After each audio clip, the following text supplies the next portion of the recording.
was very sad to see families just paying minimums on their credit cards. They were putting all their money into the mortgage that they had no more money for gas or food.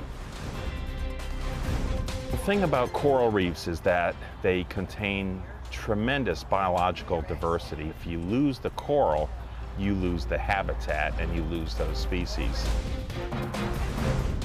The sad fact is that most public health agencies in this country and around the world spend most of their time and money dealing with diseases and conditions that killed people 100 years ago, but don't concentrate on what's making us sick today. We'll bring you the news tonight on Dan Rather Reports.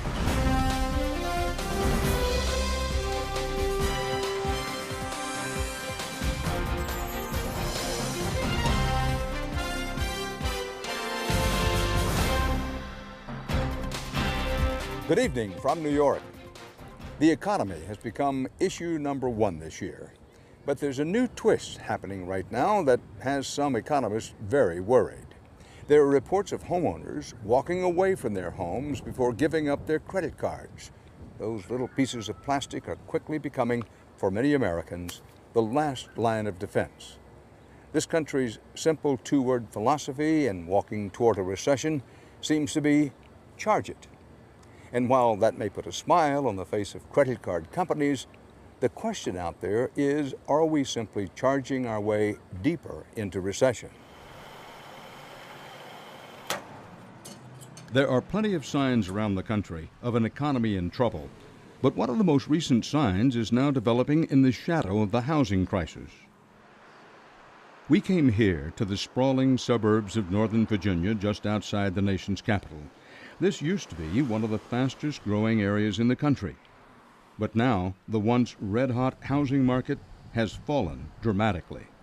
And this area around Washington, D.C. is seeing credit card debt and late payments rising faster than almost anywhere else in the country. The same pattern can be seen across the nation.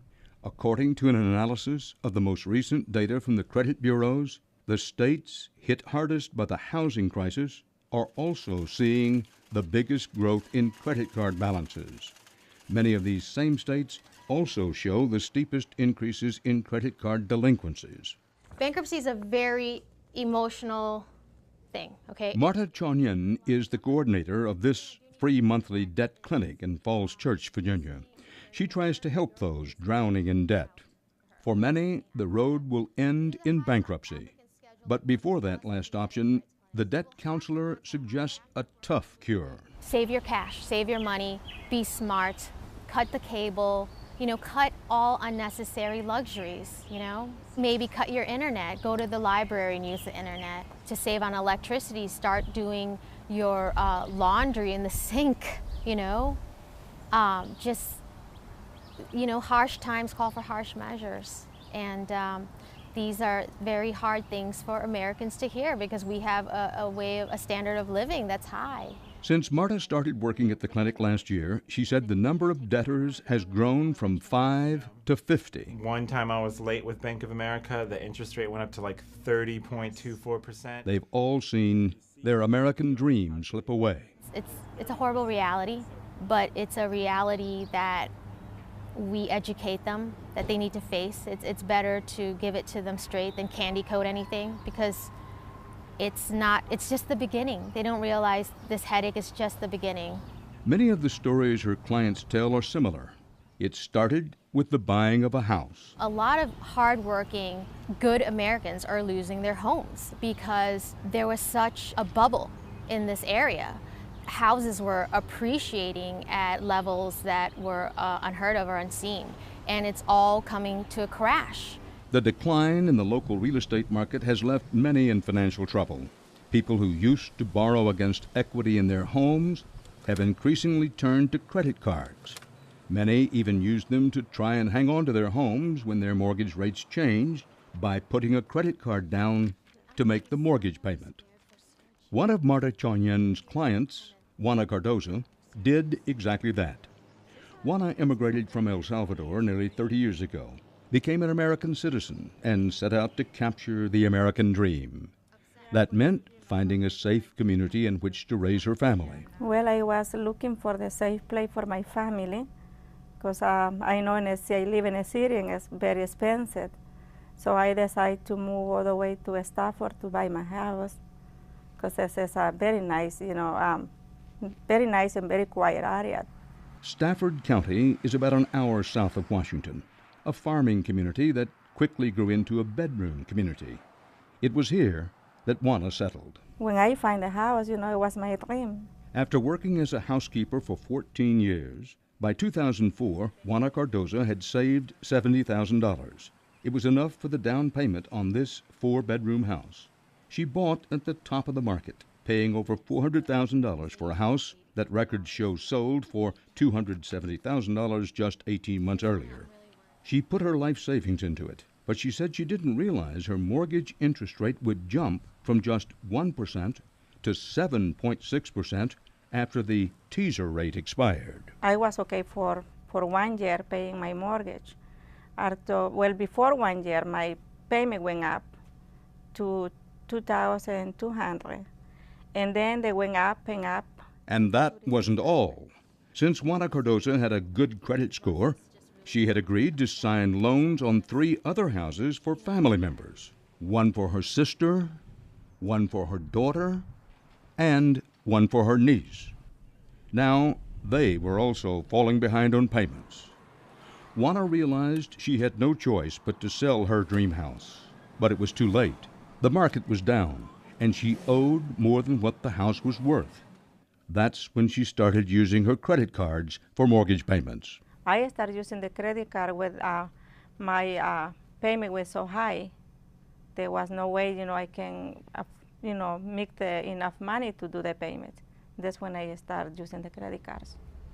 But it was a temporary fix. As the economy slowed down, 10 of her clients said they could no longer afford to hire a housekeeper. And Juana Cardoza started falling behind on her credit card bills as well. The credit card companies filed suit, and her bank account was frozen. It was very sad to see families just paying minimums on their credit cards just so that they can get more cash advances out to either pay their mortgages, make the difference, because maybe they were paying just $1,800 and it shot up to $3,500.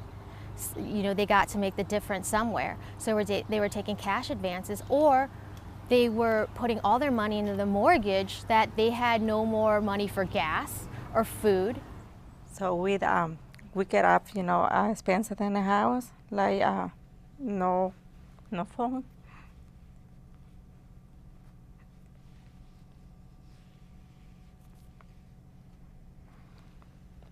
No heat. That was in November. In December was no heat. Working with them has shown me a humanistic side to bankruptcy. It's not all about numbers, and it's not all about bad decisions. And I tell Mrs. Cardoza that, life happens. You were just trying to do good, help your family, and we're adults, but we're still learning lessons because life is all about lessons. Juana now owes more than $120,000 on at least 5 different credit cards. Cards with interest rates that have climbed to over 32%. She is just one of millions of Americans who clung to credit cards to help ride out the housing crash, only to find themselves dragged into deeper financial trouble by rapidly escalating fees and interest rate hikes. These rules are intended to protect consumers from unfair or deceptive practices. Now, the Federal Reserve Board is proposing to outlaw some of the credit card industry's most controversial tactics. Federal Reserve Chairman Ben Bernanke. Consumers relying on credit cards should be better able to predict how their decisions and actions will affect their costs. At present, this is not always the case. Creditors now can reserve the right to increase interest rates at any time and for any reason, and apply the new rate to purchases that the consumer has already made. But credit card companies are against new regulations. It's all a matter of risk. James Chesson is the chief economist at the American Bankers Association, the lobbying organization for banks and credit card companies. He says the current credit card system is fair. Today, the best creditworthy people can get a credit card with an interest rate in the high single digits. But if you're riskier and have a payment history where you've missed payments, you have high balances, you would naturally pay a higher interest rate. Higher risk borrowers pay more in interest, just like high-risk drivers who've had accidents pay a lot more for their auto insurance. It's a simple principle of risk-based pricing. Chesson says that even if Americans start running up a lot of credit card debt they can't pay back, the credit card companies have plenty of money to keep themselves solvent. All banks, including credit card companies, put aside reserves to cover potential losses. And in spite of all the reserving that they've done to be careful, the industry as a whole has a huge amount of capital. The banking industry today has $1.4 trillion in capital to support the kind of lending that they do, and they have put aside a lot of reserves to be able to cover the losses that they expect. These reserves not only come from bank customers, but also from investors. About half of the funding now is coming from the sale of securities that are backed by the revenue that flows in from credit cards. That's called securitization, and it means that your credit card debt is being bought and sold on the world financial markets. Banks bundle debts from credit cards and mortgages and resell them as bonds, and it's become big business. There are about $9 trillion of consumer loan securitizations outstanding. Joseph Mason is a finance professor who specializes in securitization. Securitization provides about 2/3 of bank funds today. It's the new way that banks raise money in order to make loans. And without calm, stable markets for bank funding, banks can't make loans, and you can't get loans, and you can't buy the things that you can afford. That's what happened last summer. The securitization market for subprime mortgages collapsed entirely. Critics call securitization a shadow banking system which operates beyond the jurisdiction of bank regulators. The regulators have been behind the ball throughout really the history of securitization. Why shouldn't I be really concerned about this? Or should I be? You should be really concerned. Now, you've been studying these things for a long time. You gave a warning signal about the mortgage business. What do you think? Is that a reasonable fear that the credit card house will come tumbling down as the subprime did, or unreasonable? I think it's less than reasonable right now. I wouldn't say completely unreasonable. As I said, economics is a science, but every science speaks with a margin of error. And so I do hedge that to some extent. But nonetheless, the credit card structures are something that have been built with a great deal of experience. Because they know more about their customers. Precisely. Precisely. The credit card industry goes to great lengths to know their customers. They track credit card usage so that if you use your credit card to pay a divorce attorney and then start going to a lot of bars afterward, they might know that you could be at risk coming up of a very stressful financial situation. How do they know these things about me or about anybody who has a credit card? Well, on your bill is listed the charges that you've made with that card. But when it comes to predicting customer behavior, you can't say you really know. You say, well, you take historical models. But you know, if I understand it correctly, I'm wrong, what happened with the subprime thing is that it got much worse, a whole lot worse than anybody thought it could do.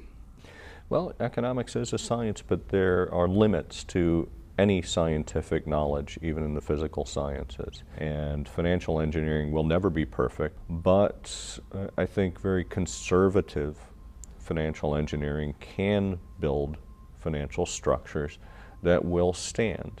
Will they always stand? No. But will they fall apart as really predictably as those in the mortgage industry? I think they'll do far better than that. While Professor Mason says he thinks the credit card market will, in the end, hold up, not everybody agrees. That part of the story when we return.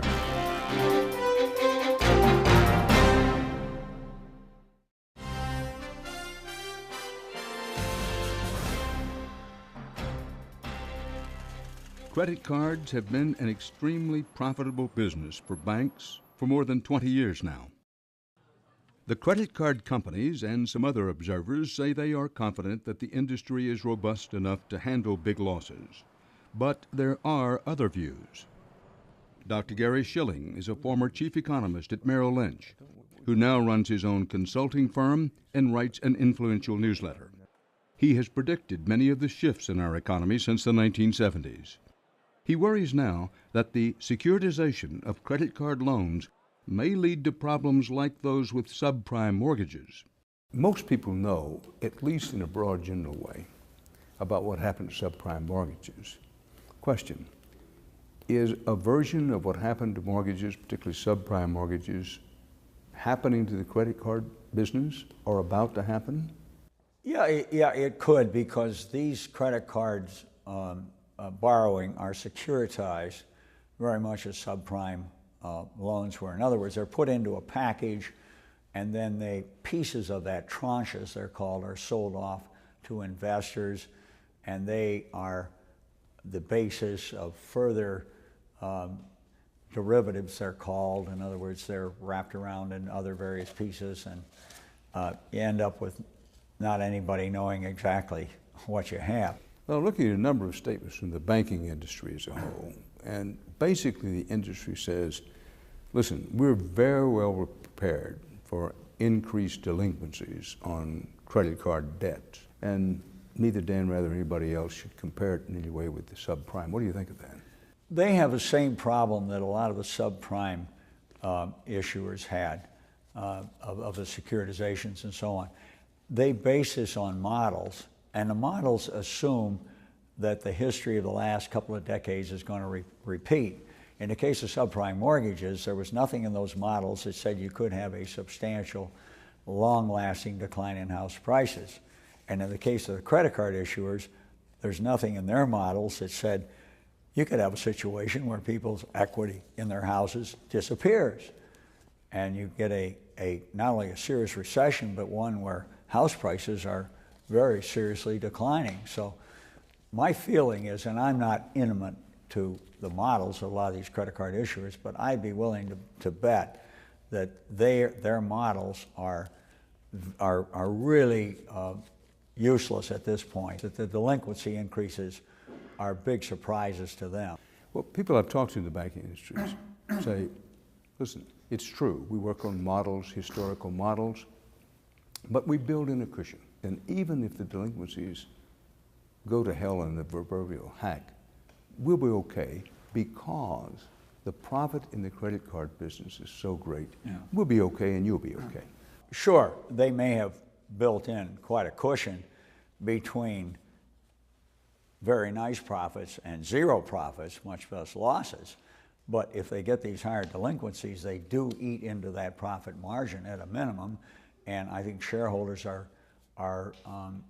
well aware of this. And there's another thing too on this, and that is that this decline in saving rate, which is the flip side of increasing borrowing.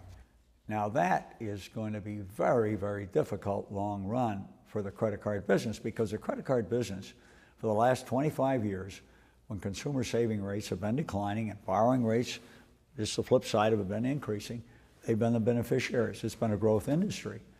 If we're right, we're not only going to see these problems now, but for many years to come, we're going to see this as not a growth industry, but a lagging industry. Now, how far it goes, your guess is as good as mine. Well, we know my guess is not as good as yours. What is your guess? My guess is that we are in a major recession now, that it is global, that because of the collapse in housing prices, that people have really run out of things against which to borrow, that they've maxed out their credit cards. They are finding that this is not a bottomless pit, it's not a well that never runs dry, that they are being forced to cut back their spending, and that means they're going to be increasing their saving.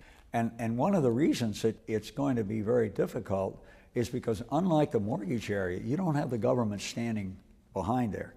You have nothing like the American dream of home ownership, which is deeply ingrained in the American psyche, and it's politically very powerful.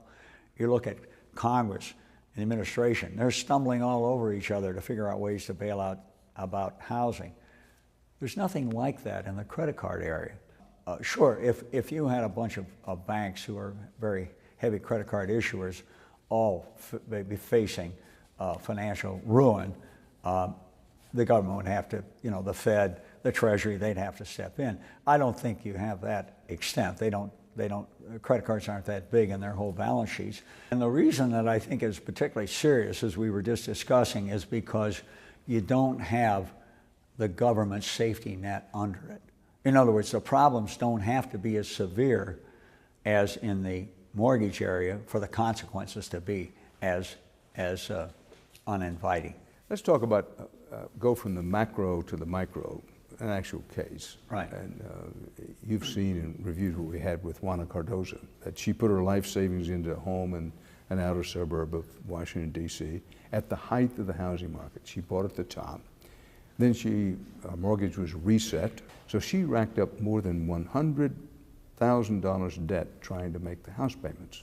So in the end, Juana Cardozo may lose the house, may have to go into bankruptcy. Question of accountability. Is she accountable for that? Is she accountable for all of it? Is she the only one to blame? That's a very good philosophical question. Are we responsible for ourselves, in this case financially? Now, if she is responsible, hey, it's really tough.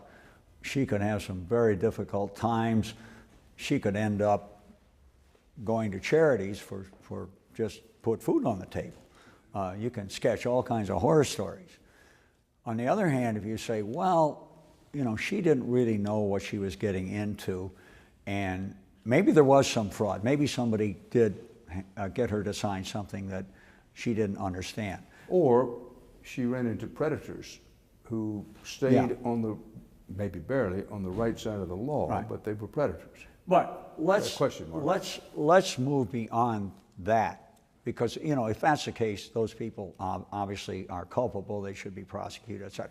Now, there are a lot of countries that simply would not allow people to get as deeply in debt as Americans typically do, because they culturally feel that just isn't right, and they've got rules and regulations, and the lenders are not allowed to do it. We're pretty free in this country. We're kind of saying, hey, if you want to take big risk and you want to make a damn fool out of yourself, that's your privilege. Well, among the more difficult questions to answer always are the what-if questions. But right, what if there are millions, many millions, or turn out to be many millions of the Juana Cardozos? What does that mean for the credit card industry, and perhaps more importantly, what does it mean for the economy as a whole? We are the biggest consuming economy in the world, and that is supported in large part by borrowing.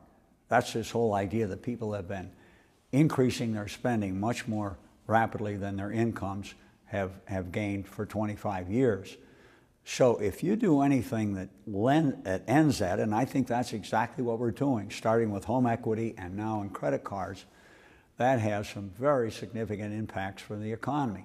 We figure that could take 1 percentage point growth off the economy. Now, the economy, adjusted for inflation, long-term grows about 3%. So if you take 1% off of it, that's a lot. That is a lot. That is a tremendous amount, and that gives you all kinds of ramifications, because that says you've got a lot of excess capacity. So you're not going to get the capital spending. You don't need more to build more capacity. It says that the consumers are going to be obviously in trouble, because they're going to be trying to save, and you'll have more unemployment under those circumstances, so they won't have the jobs and the incomes and the ability to save, it's a very dire kind of situation. What's the most important thing for people to know about where we are with the American economy, where we are with this credit card situation building, the home mortgage situation already having hit? People should understand that we're really in a perfect storm in terms of this whole consumer financing area, whether it's houses, credit cards, student loans, people rating 401ks. Perfect storm in the sense that the lenders are tightening up because they've been badly hurt, and they're going to get hurt a lot more. And consumers have been obviously ravaged, and in the case of the subprime mortgages, and I think increasingly in credit cards, student loans, other lending. And they ought to understand that this is going to be a rough environment. You see, this recession started with housing, and then it spread to Wall Street, and the third phase, if you will, is the retrenchment of American consumers. And now, what should people do about this? Well, the president may get up and say, gee, everybody ought to go out and spend their tax rebates, you know, over $150 billion going out to people as we speak. The surveys show that they're only going to spend about 20% of that or less, but people are doing by saving the 80%, paying down debt, they're doing exactly what they ought to do in their own best interest.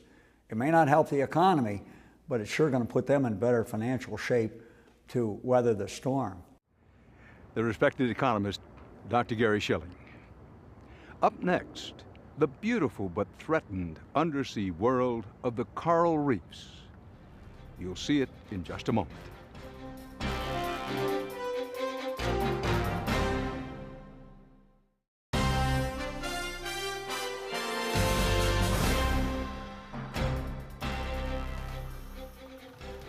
Reefs are the beautiful building blocks at the bottom of the sea. Although they make up less than 1% of the Earth's surface, they support 25% of all marine life. Without coral reefs, thousands of species of fish and other sea life would have no home. Tonight we're reporting on a major story that could affect us all because the coral reefs are in danger. Worldwide, nearly 1/5 of all coral reefs have already been destroyed, and more than half of those remaining are now threatened. Off the eastern coast of Florida, scientists are finding answers to what's killing the coral. What you can't see from the white sand beaches here is what makes life so rich and diverse in the Atlantic's Gulf Stream waters.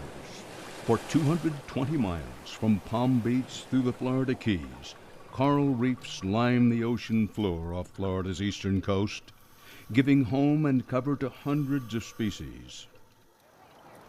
We're going to be going out here to the Fore Reef at Looe Key and anchoring mid-reef. We'll take water samples there and collect some algae. Brian LaPointe grew up here, swimming and diving in and around Florida's coral reefs. Now a marine biologist with the Harbor Branch Oceanographic Institution, LaPointe's love of the ocean has become his life's work. Shark! Uh-oh. We ready? Okay. I think we're ready to go.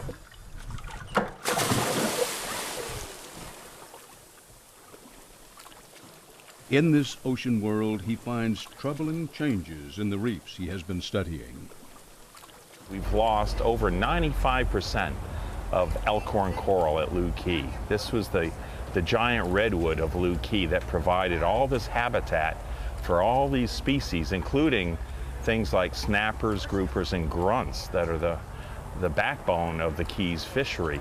LaPointe began collecting data on the reefs in the 1980s, taking samples from dozens of species of these fragile living organisms, from the sponge-like brain coral to sea fan coral. Every one of these structures is made up of tiny living sea creatures known as coral polyps. Their soft cores secrete a fluid that hardens into limestone, and that's what creates these vast reefs, which have been growing inch by inch for millions of years. The thing about coral reefs is that they contain tremendous biological diversity. Many species live in coral reef habitats. If you lose the coral, you lose the habitat and you lose those species. And that's the key. Scientists worry if the coral dies, so do the oceans.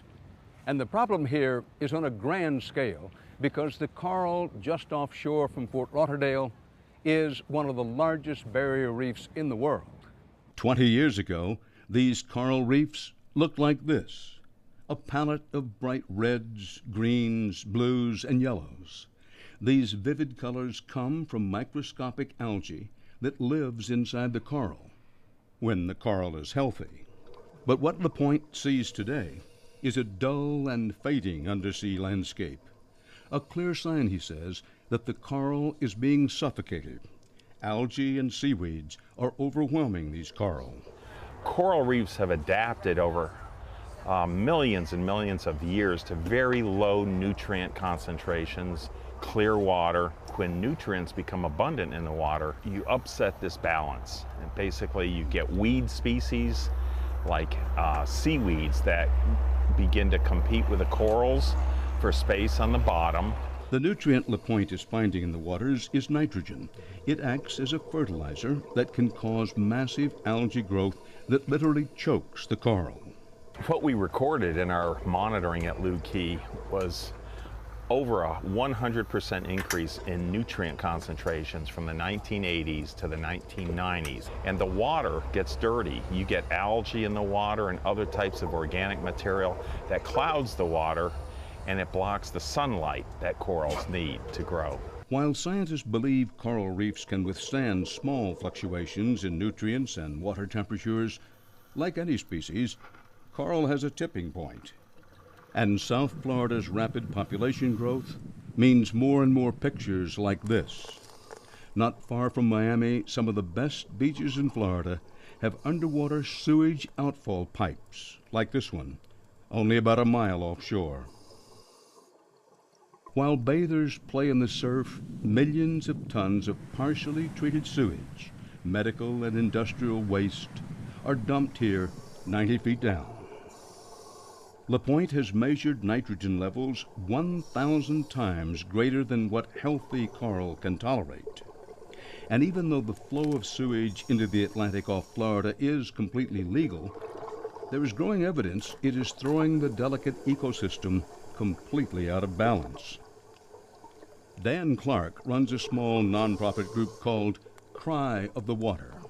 It's not a very nice place to dive. It's kind of scary, actually. I went diving with those guys there, and when you come up, there's all this dirty water come boil into the surface, and you can smell it, and it's not a nice place to be, but somebody needs to get out there and document what's going on. Clark took his evidence to the U.S. Coral Reef Task Force, a group of federal and state agencies created almost a decade ago to preserve and protect coral reef ecosystems.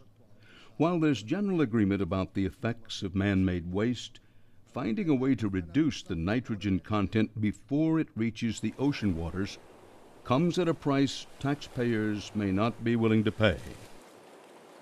As a policy advisor for the National Oceanographic and Atmospheric Administration, Roger Griffiths is on the front lines of the effort to save the coral.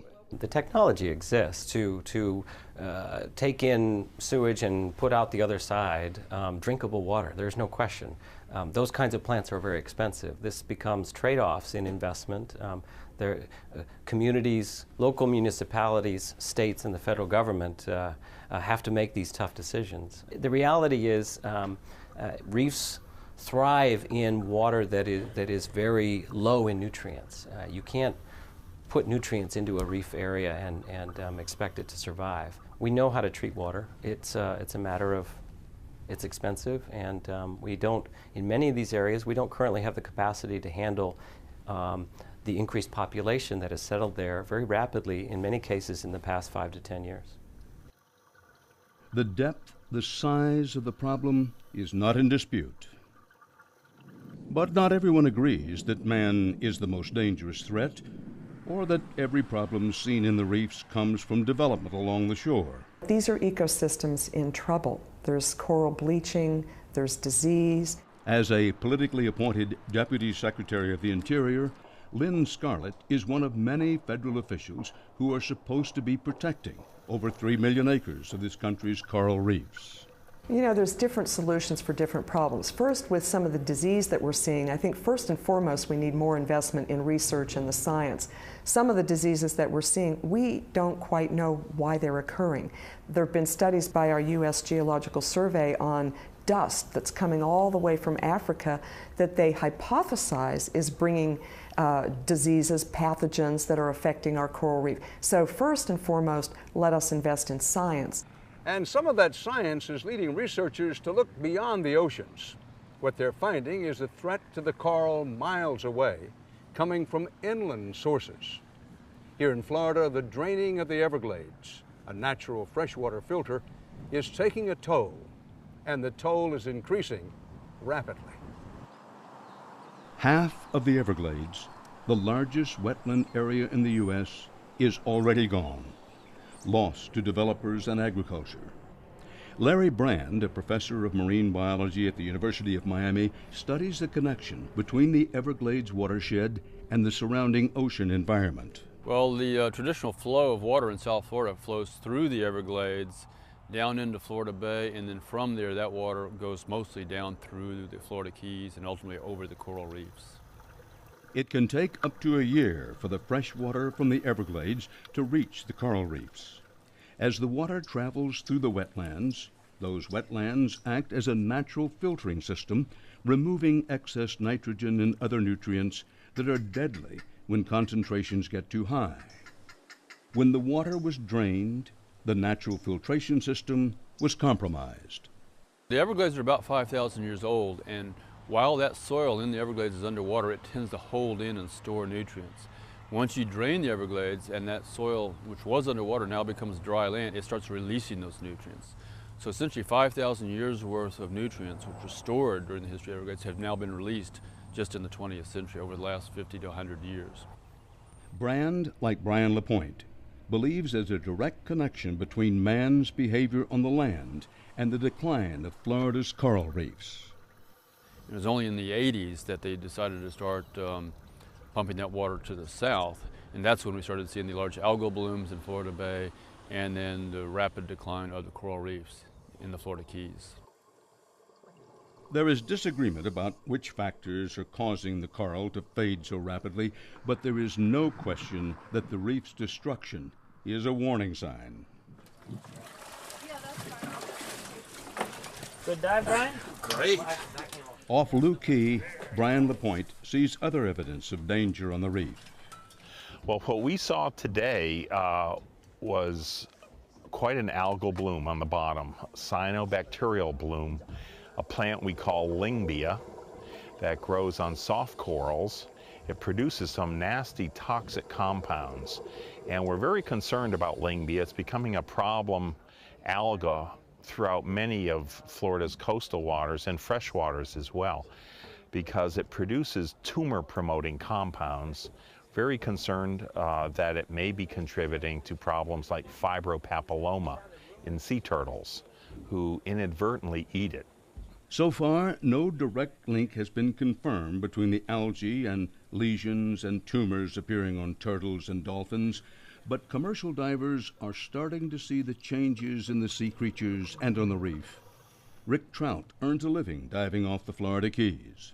Many of the animals, sea turtles in particular these days, but also dolphins and whales, will come in with what is known as the papillomavirus. It looks like a real nasty, ugly wart that actually can grow over the animal's body. To save the turtles, businessman Richie Moretti founded the Turtle Hospital. How you doing? You're getting pretty fat. Yes, you are. Moretti bought a beach hotel in the Keys on a whim and made the saltwater pool an aquarium. He decided to rescue turtles in exchange for the chance to add one to his collection. The turtles took over the pool, and his became a full-time job. We're seeing what may be a virus. They grow lesions over as much as 75% of their soft tissue, and a lot of times because of the vascular nature of the eyes, the tumors form around the eyes and it cuts off their vision, and then they starve. Moretti could only treat the symptoms, while researchers keep looking for the cause. And the clues are out there on the reefs, where commercial diver Rick Trout sees many marine species in a race against time. You go out to some of the reefs that you saw 20 years ago, and it's depressing. It's not what you wanted to see. You'd like to see things get better, but unfortunately we've seen things get worse down here. Compared to the 20, 25 years ago, there are many of us that have gone out to the reefs and seen the colors, the vibrancy of the water, and those colors just get muted away by all of the algae that ends up covering the colors and strangling the actual little coral creatures. Scientists are desperate to do something as they see the coral die before their eyes. A coral that is needed by a quarter of the creatures of the sea. A coral that is essential to life in the oceans. This reef was the most beautiful part of Florida when I first saw it in the late 1970s.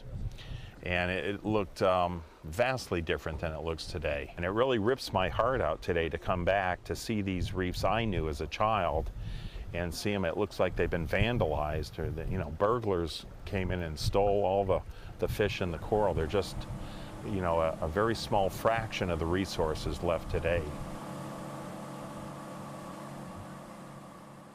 Since we first broadcast this story, there's been action to protect the coral reefs. The Florida legislature has just passed a bill that mandates that nutrients in the sewage pipes be reduced gradually over the next decade. The pipes are to be closed for good in 2025.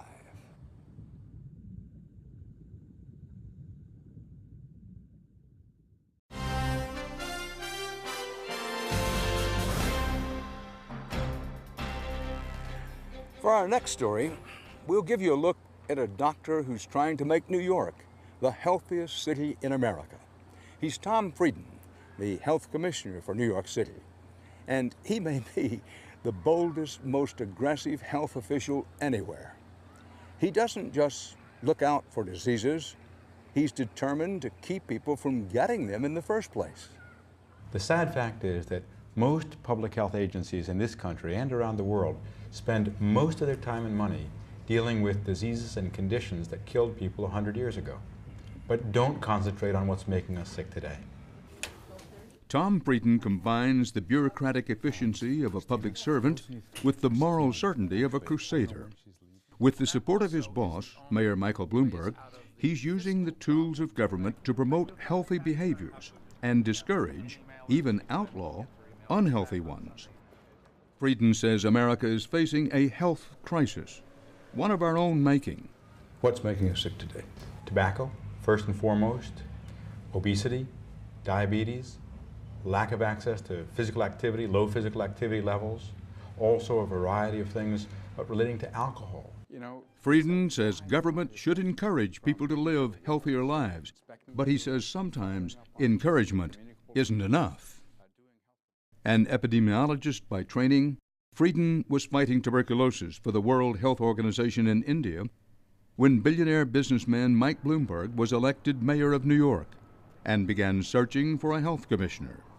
And I said, my goodness, far and away the leading preventable cause of death in New York City is tobacco. And I know tobacco is really controversial to take on. I don't know anything about this Bloomberg fellow. So I told him, look, I've looked at the data. It's all about tobacco. If he's willing to take on the tobacco industry, which is very controversial and very few politicians are willing to do it, then it's worth us talking. Bloomberg was willing. He had already donated millions to public health education and was a former smoker himself, who admitted he'd had a hard time breaking the habit. So he welcomed Frieden's activist approach. One of the first steps was getting the tax on a pack of cigarettes raised by $1.50, making New York cigarettes among the most expensive in the nation. Thank you. To help people quit, the city ran a series of TV ads that pulled no punches. I wanted to be a mayor lit on fire, and my dream was coming true. But then I got through cancer from smoking cigarettes. It almost killed me. But the most controversial step was a ban on smoking in indoor workplaces, framed in terms of the dangers of secondhand smoke. The law sent smokers scrambling to find somewhere legal to light up. Critics said it was a case of too much government intrusion. But isn't that, or is it, an individual responsibility to take care of yourself, to go to the doctor, talk about prevention, not something for the government? When you protect workers from being smoked on with cigarette smoke that's going to cause them cancer, heart disease, asthma, lung infections, that's not interfering with someone's choices. That's protecting one group of people. I think what we really want to do is give a level playing field for individuals to make healthy choices. Every time you smoke, cigarettes are eating you alive. Since the anti-tobacco campaign began, New Yorkers have given up cigarettes in record numbers, a 20% drop in the past 4 years alone. Smoking rates among teens have gone down by more than half. And other cities, even entire countries, like France and Ireland, have followed New York's lead. But tobacco was just one of Frieden's targets. He passed out empty water bottles to push New York City tap water instead of sodas loaded with sugar. He's encouraging mothers to breastfeed their newborns. He's subsidizing low-fat milk and making fresh fruits and vegetables available in New York's poorest neighborhoods. He's even launched the city's own branded condoms to encourage safe sex, and gave away 36 million of them last year alone. You can even order them online. So now we're into New York City customized condoms. Now, this has got to be a Saturday Night Live skit. Rick Berman is a Washington lobbyist who runs the Center for Consumer Freedom.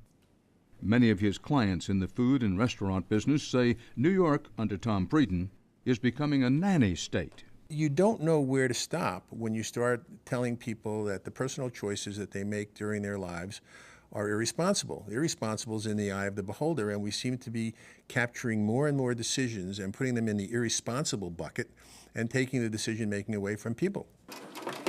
In December 2006, New York became the nation's first big city to ban restaurants from using trans fats, an artery clogging substance that helps preserve food and improves the quality of baking. The rules affect every restaurant, diner, and donut shop, and many of the foods New Yorkers love to eat. Just as if there's typhoid in the water or typhoid in the food, it's the responsibility of government to get it out, rather than tell everybody, ask your waiter whether there's any artery clogging artificial substance in the product before you order a food. That's absurd. Trans fats are not poison. Again, if you put margarine on a bagel, have you made yourself a poisonous bagel? It is so ridiculous. It is so over the top. And that's what these people do. They try to make an issue seem far more significant and far more dangerous, which in turn then justifies their meddling in people's lives. Inspired by New York's ban against trans fats, other cities, from Boston to Seattle, are doing the same thing. When we began that, people said impossible, can't do it. Turns out it's not that hard to do. And more than 50 national chains, since we made our move, have eliminated trans fats. Along with the ban was a measure requiring that chain restaurants put the calorie content of the food they serve in plain view, so customers can see just how fattening their food really is. It's all part of Dr. Frieden's war against a growing tide of obesity and diabetes. We've looked at obesity, diabetes, because they're the only health problem in this country that's getting worse, and it's getting worse rapidly. And diabetes follows obesity like night follows day. And to that person who says, I'm against big government, I don't want the government intruding in my life, I don't want the government telling a restaurant what they can do or telling Burger King and McDonald's what they can do. We really want the government to do the least it has to do to protect the public. But in the same way, you need to make sure that certain core functions of government are done well. One of those core functions is making sure that our food and our water is clean and safe. In April, Frieden scored another victory when a federal judge upheld the calorie law, overturning a challenge from the restaurant lobby. And chain restaurants across the city began posting their calories in plain view. The New York Health Department has a long history of tackling contagious diseases, going back to the days when millions of immigrants crowded into the Lower East Side tenements, breeding grounds for sickness. But it's one thing to take on infectious diseases like smallpox or tuberculosis. It's another to take on chronic disease like obesity, diabetes, and clogged arteries. Critics point out that these are lifestyle diseases caused by individual behavior. As they point out, you can't catch a heart attack. The proper role of public health ought to be the role that it was established for, which was to worry about communicable diseases, cholera, tuberculosis, the list goes on. Today, instead of being worried about diseases that can be communicated to you by someone else or the population at large, Frieden, anyway, has decided that his role is to keep you from making yourself sick or to make yourself less healthy. And so we've moved from a population-wide concern to an individual concern. Here in the South Bronx, Frieden has launched another controversial program, a pilot project, again, the first of its kind in the country. The South Bronx is the only part of New York City where life expectancy is actually going down, and diabetes is rampant. It's more than doubled in the past decade.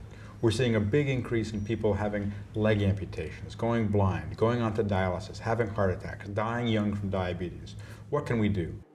What Frieden has done is set up a data bank called a registry with information on every person who suffers from diabetes. Every time someone in the South Bronx has their blood sugar tested, the results, along with that patient's private information, their name, age, and address, are automatically sent to the data bank without the patient's consent. The health department then contacts the patient's doctor and suggests ways the doctor can help manage the disease. Patients can voluntarily ask that their doctors not be contacted, but it's bureaucratically not so easy to do. And in some ways, it's laudable that the commissioner wants to help people with this disease that aren't doing well. But the way of doing it is so incredibly big brother. Deborah Peel is a psychiatrist and head of Patient Privacy Rights, an advocacy group in Austin, Texas. Public health has never been so far in the business of surveilling and tracking people with chronic diseases. Peel spends a lot of time in Washington fighting measures she says undermine medical privacy. I think privacy is an essential human need. I mean, people are always very uncomfortable when strangers know things about them that they shouldn't. And technology has made possible all kinds of strangers knowing way too much about us.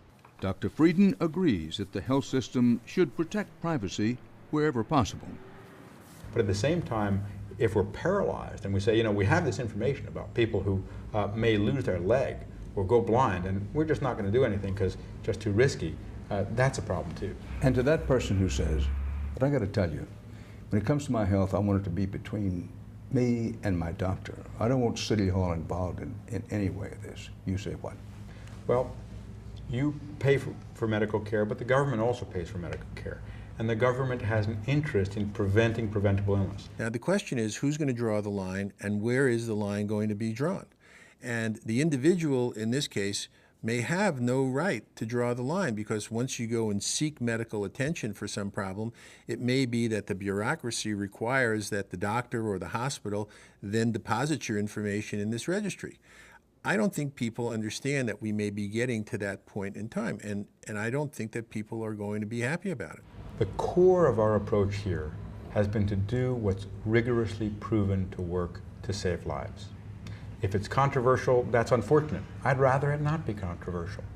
Our approaches are rigorously based on data. I'm an epidemiologist by training and an infectious disease physician. I want to know that the treatment we propose, that the policy we propose has the best possible chance of working based on rigorous evidence. If it doesn't, we shouldn't be pushing it.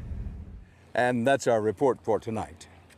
From New York, for HDNet, Dan Rather reporting. Good night.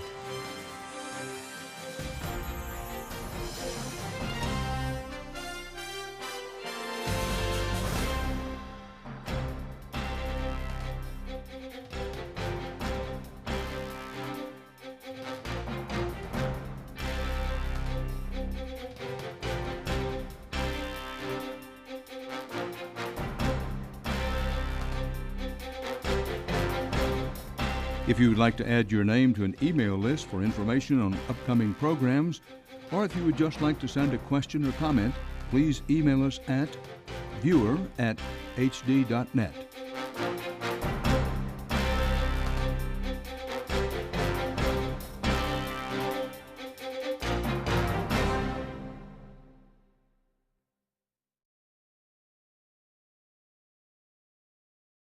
We educate them that they need to face. It's better to give it to them straight than candy coat anything, because it's just the beginning. They don't realize this headache is just the beginning. Many of the stories her clients tell are similar. It started with the buying of a house. A lot of hardworking, good Americans are losing their homes because there was such a bubble in this area. Houses were appreciating at levels that were unheard of or unseen, and it's all coming to a crash. The decline in the local real estate market has left many in financial trouble. People who used to borrow against equity in their homes have increasingly turned to credit cards. Many even use them to try and hang on to their homes when their mortgage rates change by putting a credit card down to make the mortgage payment. One of Marta Chonyen's clients, Juana Cardozo, did exactly that. Juana immigrated from El Salvador nearly 30 years ago, became an American citizen, and set out to capture the American dream. That meant finding a safe community in which to raise her family. Well, I was looking for the safe place for my family, because I know I live in a city and it's very expensive.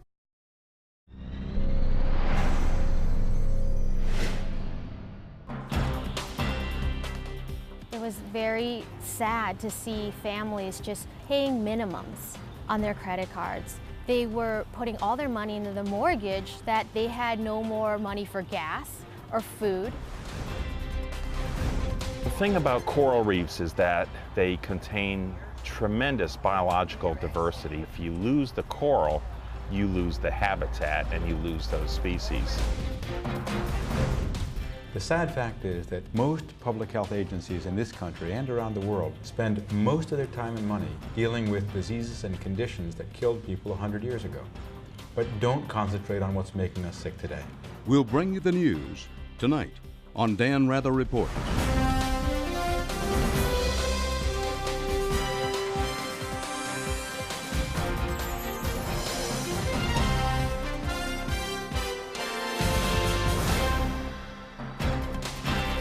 Good evening from New York. The economy has become issue number one this year, but there's a new twist happening right now that has some economists very worried. There are reports of homeowners walking away from their homes before giving up their credit cards. Those little pieces of plastic are quickly becoming, for many Americans, the last line of defense.